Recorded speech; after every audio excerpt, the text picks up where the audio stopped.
It's really interesting. I came up like listening to you. I thought of like 15 more things I want to ask you or talk about. So going back to the positive parenting, to me, it's implicit in there that just because you become a parent doesn't necessarily mean you know how to parent, right? Correct. And so that's a skill that people can work on or improve, right? And so that program, I guess, when you say positive parenting, teaching parents how to engage with their kids, right, in a better way.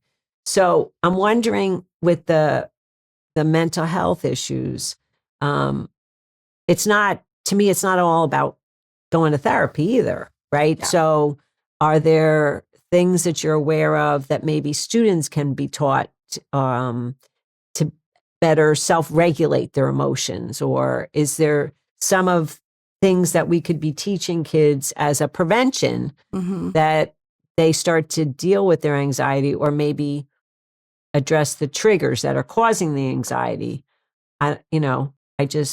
Those things came to mind. I don't know if you have any thoughts on those things, but I started thinking, are the social media, right? That maybe, and I think part of what Governor Murphy tried to do is figure out ways to pull kids away from the social media because that's also causing a problem, right? There is a lot, I think, and we're hearing that we hear the influence of social media, in especially in children. And one of the things we have to remember, and the work that I did at the local health department in Trenton with tobacco use, we were one of the policies we were trying to change was raise the age of tobacco sales to 21 instead of 18. And one of the things that was very stayed with me was the fact that the brain is developing until age 25. So when we look at a child, we also have to kind of continue to look at that brain. The little brain is growing and developing, and you're not fully develop your brain until you are 25. So anything that we expose to, anything that we put into the child's brain, to that is shifting, is helping, it's going to help them or influence them in certain way, positive or negative. And I think those things like social media and how to control and how to be exposed to it, it's shaping them negatively or positively. And I think for a lot of us parents, where we have to be mindful is what are we exposing our children to, right? We don't want them to be smoking. So we talk to them about the dangers of smoking and why, we don't. We have to do the same thing with social media. And it's hard, to police them. But like we as parents, we have a lot of, because we are there with them, how they access a phone. I mean, they don't go by themselves, right? They don't get the phone themselves. So we want to be, us as parents, we want to educate ourselves what is the right way, what is the right use of social media, and how control that, and add those into the teaching and the discipline that we put also into our kids, right? It's not, we know that it's not right for the kids to be all night on the phone. We know that it affects them, and we even seen folks are saying, even on athletes, like the use of the phone, it makes you tired.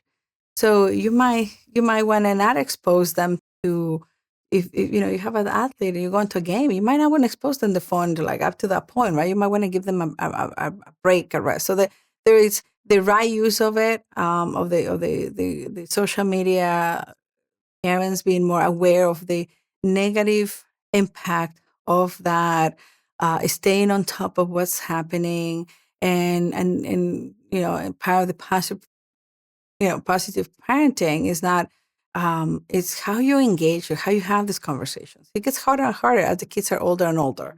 But we have to still be involved in that and really identifying what is, but also modeling behavior. If we are on the phone, we can tell, we can't, and that has, been taught for everything. It's modeling behavior. So if I'm going to tell my kid not to be on the phone, but I'm on the phone constantly, yeah, we're not modeling behavior. So the other things that we can do is how we model behavior. How do we, for a lot of these things, it's just modeling what behavior can be for the children. I mean, it's hard. Other things that I bring, bringing some of those easy tips in terms that we could do, I think, more for children is bringing them the importance of, I think some of this, like, even mindfulness, right? You said you just mentioned anxiety. Some of this, like breathing exercises, for example. It's just very easy, very simple, that can help calm down your nervous system, and then bring in some of those alternative practices to it, to give to give kids different tools. We have to make sure that we give them different tools in their toolbox so they know how to handle it. No, that mindfulness, and I always forget that term. So thank you for reminding me. But I do think it's important because if you start to teach that, what I was referred to as like self-regulation type behavior, Yeah. then maybe kids won't get into fights with their classmates as often, right? Or Yep. they can start to adjust, and it reduces things that typically would have been escalated, right? Correct. And then everybody's getting in trouble. So if parents want to know that or understand those things, how do they find those things out? Are there community classes, or is there work being done in the schools to teach students those types of mindfulness techniques? Yeah, no, it'd be great to see it a little more. I don't think it's we have seen it as open, or like being included in the curriculum as we wanted to. But this is a good way in terms of like the internet, right? Or your library. I mean, there are books out there, they're tools, and this is a way that the internet can help you to identify what are some of the mindfulness techniques that can be applied to the kids. I mean, we hope that some of those are being added more into the curriculum, because they're important. And you said some of them are like low cost. The self regulation is very important as well.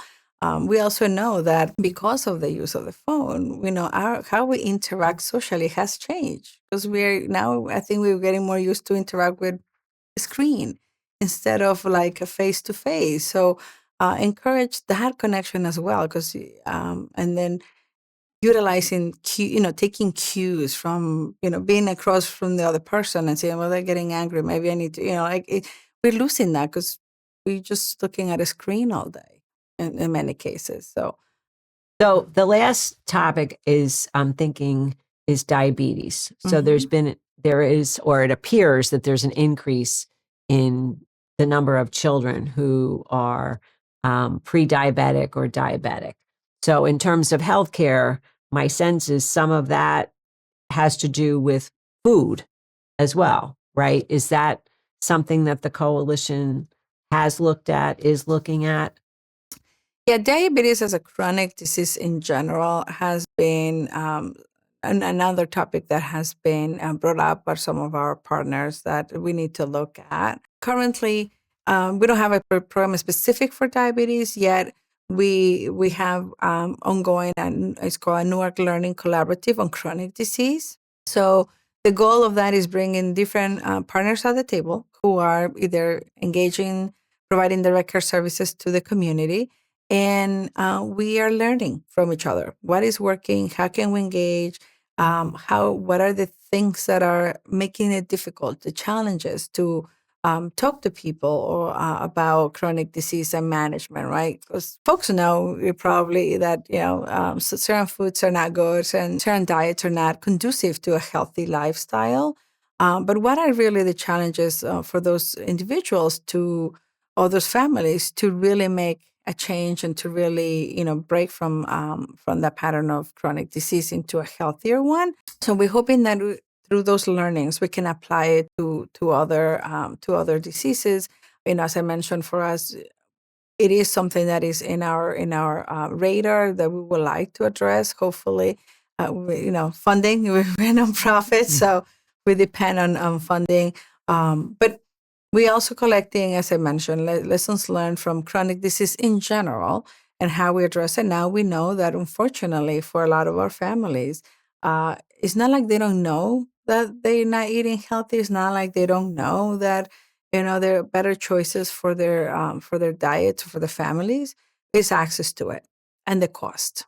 So that is something that food insecurity is a real problem, and it's a real problem in a lot of our neighborhoods in Newark and the surrounding areas where there's not a lot of access or easy access to supermarkets, to fresh fruits and vegetables, but also is the cost. right? Um, when you look at and when you go into the supermarket, you can see that getting fresh fruits is more expensive than if you go and you get something else. Those high fructose, high sugary drinks, right? So a bag of oranges might be more expensive than Sunny Delight. And when we have families who are really have tight budgets, the choices, for them, the choices are limiting. It's just either I give them something or nothing, right?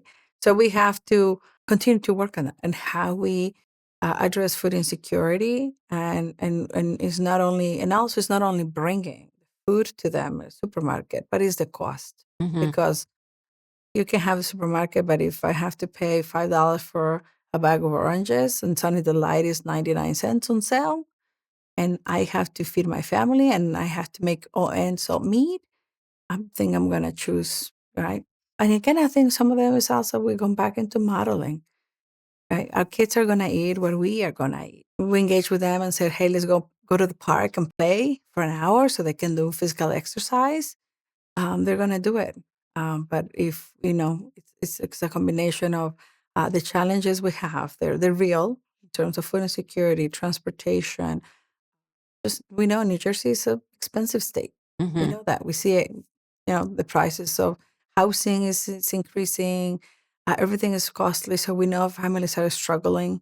But also, it's reminders of those modeling is just what we do, trying to how identify ways on how we can eat better if we do it right. I tell my kids that, well, you should eat an orange, and I'm just have a big old glass of Sunny Delight myself. So those for a lot of these problems, I find it's a combination of things, and different partners at the table, including the community, including the parents, the families, but also the other multiple partners that can help us address. It's not health doesn't get addressed just by getting a doctor or having access to a provider or medication. It's a whole. You have to look at it as a holistic way and different partners at the table. That's so true. And I always think of myself, would I rather eat the orange or a bag of chips? Correct. Thank you so much for watching. Check out the full conversation by clicking the link in the top right corner or the link in the description. And be sure to leave a like, subscribe, and hit the bell if you enjoyed the video and want to be updated when our new interviews are released.